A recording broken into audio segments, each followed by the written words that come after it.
by his father, King Charles, from Highgrove. Yes, this was before the appalling behaviour. This is now. Do you notice the picture that's missing from the wedding? For very good reason. This is absolutely disastrous for Harry. Harry's Invictus nightmare. With the Netflix broadcasting contract up in smoke, with Harry's rate for speaking engagements having gone from $1 million per appearance to $50,000. Prince Harry is apparently having this breakdown with friends, revealing to Richard Eden how the lovely new image of Charlotte left him feeling very sad. King Charles III just removed a photograph from his home and said absolutely nothing. Prince Harry reportedly broke down over a child's birthday picture. Boeing just walked away from his last major source of credibility. And behind the gates of Montecito, something is happening that nobody saw coming.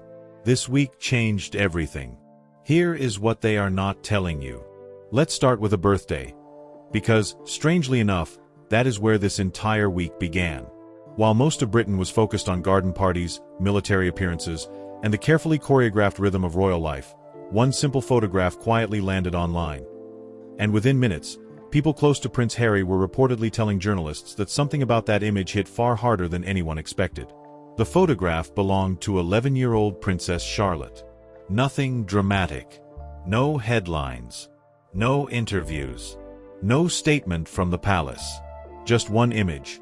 Warm natural light, a relaxed smile, complete confidence, and the unmistakable feeling of a child growing up exactly where she belongs. Surrounded by family, tradition, stability, and a future that appears increasingly secure. And yet, according to friends speaking to royal journalist Richard Eden, that single image reportedly left Prince Harry deeply emotional. Not because of what the photograph showed, but because of what it reminded Prince Harry he no longer has. Think about that for a moment. For nearly 6 years, Prince Harry publicly defended the decision to walk away from Britain, to walk away from palace life, to walk away from the very institution that shaped every chapter of Prince Harry's identity. Prince Harry called it freedom. Prince Harry called it necessary. Prince Harry called it survival. So why now, after all these years, would one birthday photograph suddenly reopen wounds that Prince Harry insisted were already healed? That is the question millions of people began asking this week. Because while Princess Charlotte was smiling directly into the camera, confident, visible, completely at ease, thousands of viewers immediately noticed something uncomfortable about the timing. Just days earlier, Meghan Markle had posted birthday images for Prince Archie, and the contrast was impossible to ignore. Princess Charlotte looking directly at the world. Prince Archie walking away from it. Princess Charlotte's face visible. Prince Archie's face hidden. One family appearing open, grounded, and connected. The other, increasingly private, increasingly distant, and according to critics on both sides of the Atlantic, increasingly controlled. And suddenly, the sadness narrative surrounding Prince Harry started spreading everywhere. Friends of Prince Harry reportedly claimed that Prince Harry feels heartbroken. Heartbroken that Prince Archie and Princess Lilibet are growing up thousands of miles away from cousins they barely know, missing out on the family network, missing out on the shared traditions, missing out on the childhood Prince Harry once experienced firsthand. It sounds emotional. It sounds human. It even sounds believable. But here is where the public reaction turned brutally honest. Because almost immediately, one question started appearing again and again across comment sections in Britain, America, Australia, and Canada. Where was this heartbreak? When Prince Harry sat with Oprah Winfrey. Where was this heartbreak? When Prince Harry wrote Spare. Where was this heartbreak? When Prince Harry publicly exposed private family conversations, royal tensions, and deeply personal memories for a reported multi-million-dollar publishing deal. And that is where this story stops being about a birthday photograph and starts becoming something far more uncomfortable for Prince Harry. Because what happened next at Highgrove House would turn private sadness into public symbolism. And once people spotted it, there was no going back. Because what royal fans spotted next was not a headline, not an official statement, not a palace announcement. It was something far quieter, and somehow, far more powerful. Earlier this week, royal photographer Chris Jackson visited Highgrove House, the deeply personal country residence of King Charles III. Nothing unusual about that. Chris Jackson has photographed the royal family for years. A few casual Instagram stories, a few behind-the-scenes snapshots. The kind of content most people would scroll past without thinking twice. But royal watchers do not scroll. Royal watchers study. And within minutes, someone noticed it. Then everyone noticed it. A small wooden side table, sitting quietly in one of Highgrove's drawing rooms, looked almost exactly as it always had. Almost. Because one photograph, a photograph that had reportedly remained visible for nearly 8 years, was suddenly gone. The wedding photograph. The image of Prince Harry and Meghan Markle on their 2018 wedding day, smiling, celebrated, positioned in one of the most personal spaces owned by King Charles, had disappeared. No explanation. No statement. No press release. Nothing. And in its place, 2 entirely different photographs. One showing Prince Harry standing shoulder to shoulder with Prince William and King Charles, captured during happier years. The second showing King Charles holding young Prince Louis, smiling, relaxed, completely focused on the next generation. And suddenly, what looked like interior decoration started feeling like communication. Because people who understand King Charles understand something important. King Charles does not do accidental. King Charles personally chooses the trees planted at Highgrove. King Charles approves the colors on the walls. King Charles has spent decades turning Highgrove into one of the most personal private spaces in Britain. Nothing appears on those tables by chance. And nothing disappears without meaning. So when royal fans realized that Prince Harry and Meghan Markle's wedding photograph had vanished, during the exact same week that stories about Prince Harry's heartbreak were quietly appearing in newspapers, the internet exploded. Because to millions of people watching, this did not look like redecorating. This looked like a message. And perhaps the most powerful kind of royal message. The kind delivered without saying a single word. Remember, the royal family cannot jump on television. The royal family cannot post emotional explanations online. The royal family cannot publicly argue, defend, or correct every accusation made against them. So the royal family does something far older. The royal family speaks through symbols, through placements, through absences, through what quietly remains, and what quietly disappears. And according to many royal commentators this week, the message from Highgrove could not have been clearer. The past is being removed. The future is being framed. And if Prince Harry was already emotional over a photograph of Princess Charlotte, what Prince Harry saw next may have been even harder to ignore. Because while one photograph disappeared inside Highgrove, something much bigger was quietly collapsing, thousands of miles away in California. And this time, it involved money. A lot of money. Because while royal watchers were still debating the meaning of that missing photograph at Highgrove House, another story was quietly breaking across business circles, veteran communities, and media insiders on both sides of the Atlantic. And this time, the symbolism was not emotional. The symbolism was financial. And for Prince Harry, possibly personal. Because this week, Boeing reportedly walked away from the one project that still gave Prince Harry something many critics believed had been fading for years. Purpose. Think about that carefully. Over the last several years, Prince Harry has watched major partnerships come and go. The streaming headlines, the podcast deals, the celebrity friendships, the speaking circuit, the red carpets, the California networking, the Hollywood promises. At one point, insiders claimed Prince Harry and Meghan Markle were charging extraordinary speaking fees, numbers that reportedly reached 7 figures for the right appearance, the right conference, the right audience, the right camera. And for a while, the strategy appeared to work. Doors opened. Powerful people returned calls. Famous names wanted photographs. Private dinners became public headlines. For a moment, the Sussex brand looked unstoppable. But brands do not survive on headlines. Brands survive on momentum. And this week, many royal commentators believe momentum may have taken its biggest hit yet. Because unlike streaming contracts, unlike celebrity friendships, unlike award ceremonies or magazine covers. The Invictus Games Foundation was different. Invictus was never supposed to be about branding. Invictus was supposed to be about service, about wounded veterans, about recovery, about men and women who return from combat carrying scars most people will never fully understand. And whether critics loved Prince Harry or criticized Prince Harry, even many skeptics admitted one thing: Invictus mattered. Which is exactly why this latest development hit so hard. Because when Boeing reportedly stepped back from that partnership, people did not just see a sponsor leaving. People saw something much bigger. People saw a major corporation, with resources most organizations can only dream of, quietly looking at the numbers, looking at the headlines, looking at the controversy, looking at the brand, and deciding to walk away. No dramatic press conference. No public feud, no emotional statement, just distance. And sometimes, distance says more than words ever could. Now here is where the story becomes uncomfortable.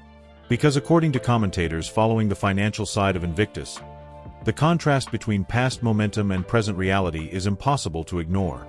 Previous events reportedly attracted dozens of major corporate supporters, multiple global brands, multiple strategic partnerships, multiple public endorsements. The kind of support that makes sponsors feel proud to put their name beside a mission. But suddenly, questions started appearing. Questions about funding. Questions about sustainability. Questions about where the momentum had gone. And perhaps most painfully of all, questions about whether Prince Harry's public image was helping Invictus, or quietly making sponsorship decisions harder.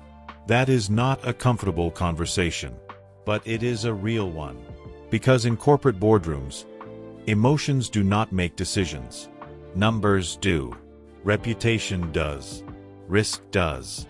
And when companies begin calculating brand exposure, audience reaction, media sentiment, future controversy, one uncomfortable headline can become a very expensive equation.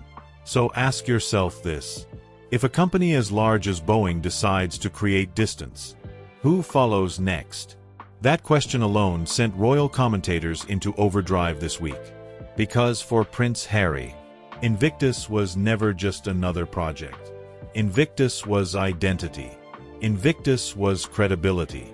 Invictus was the one area where even critics often paused, took a breath, and acknowledged that Prince Harry still had something meaningful, something respected, something larger than celebrity. So if that foundation begins showing cracks, what exactly is left? The streaming empire? Gone. The podcast momentum? Gone. The Hollywood inner circle? Largely silent. The million-dollar speaking headlines? Not what they used to be. And now, the one mission people genuinely associated with Prince Harry's military legacy, facing questions no one wanted to ask. And while all of that was unfolding publicly, inside the gates of Montecito, a very different story was beginning to leak. A story involving separate schedules, separate circles, separate priorities, and according to one veteran tabloid insider, possibly separate lives. And that brings us to the story that may be making the most people uncomfortable this week. Because while the headlines focused on missing photographs, birthday emotions, and sponsorship questions, something far more personal was quietly starting to leak from behind the gates of Montecito. And if even half of these reports are accurate, then what is happening inside that mansion could explain almost everything. Earlier this week, veteran entertainment journalist Rob Shuter, a man who has spent years covering celebrity marriages, Hollywood breakups, and the inner workings of high-profile public relationships, shared claims that immediately caught the attention of royal watchers on both sides of the Atlantic. Not because the claims were dramatic, not because the claims were explosive, but because the claims felt uncomfortably believable. According to reports now circulating through multiple entertainment circles, Prince Harry and Meghan Markle may no longer be living the kind of shared public life many people assumed still existed. Different schedules, different social circles, different priorities, different projects, different routines. And perhaps the line that stopped people cold. No shared interests. Let that sink in for a moment. Because for years, the Sussex brand was built around one central story. Two people. One love story. One dramatic exit. One shared mission. One united front against the world. That was the image. That was the pitch. That was the brand. From the famous engagement interview, to the royal wedding watched by millions, to the move to California, to the interviews, the documentaries, the magazine covers, the speeches, the carefully framed photographs. Everything told the same story. Prince Harry and Meghan Markle against the world. Together. Always together. But this week, some commentators began asking a far more uncomfortable question. What happens when the brand is still together, but the people behind the brand are not? Because according to insiders discussing life inside Montecito, the routines now being described look very different from the image presented to the public. While Meghan Markle is reportedly focused on business meetings, production calls, branding conversations, product partnerships, and long-term commercial strategy, Prince Harry is increasingly being described in a very different role. School runs, morning routines, packed lunches, bath times, private parenting, quiet family logistics. And before anyone misunderstands that, there is absolutely nothing wrong with fatherhood, nothing wrong with being present, nothing wrong with choosing family. In fact, many people would respect that. But that is not why this story caught fire. This story caught fire because of the contrast. 6 years ago, Prince Harry was not simply another celebrity husband living in California. 6 years ago, Prince Harry was Royal Marines Captain General, a senior working royal, a global ambassador, a military figure, a man with institutional weight, a man representing veterans across the Commonwealth, a man whose calendar was built around state duty, military responsibility, and public purpose. And now, the same Prince Harry is reportedly living a life so different, so private, so disconnected from the identity many people once associated with Prince Harry, that even longtime supporters are starting to ask whether Prince Harry still recognizes the life Prince Harry fought so hard to build. And then came the question that changed everything. Because according to friends quoted this week, Prince Harry still reportedly wants Prince Archie and Princess Lilibet to spend meaningful time in Britain. Not for a holiday. Not for photographs. Not for headlines. For education. For family. For connection. For roots. For cousins. For history. For identity. And on paper, that sounds emotional. That sounds understandable. That even sounds noble. But royal commentators immediately pointed out the same uncomfortable reality. For that to happen, more than Prince Harry would need to say yes. Meghan Markle would need to say yes. And according to almost every insider discussing this subject, that conversation may be the most difficult conversation happening anywhere inside Montecito right now. Because once children begin spending long-term time in Britain, everything changes. The routines change. The schooling changes. The social circles change. The public expectations change. The legal conversations change. And perhaps most importantly, the power balance changes. Which means the question now being asked across royal circles is no longer, can Prince Harry rebuild bridges? The question becoming harder to ignore is this: does Prince Harry still control the direction of Prince Harry's own story? Because while Prince Harry may still be looking toward Britain, the next signs suggest that Britain may already be looking somewhere else. And what happened next could be the clearest message yet. Because after everything that happened this week, the missing photograph, the birthday heartbreak, the sponsorship questions, the whispers coming out of Montecito, one uncomfortable truth is becoming harder to ignore.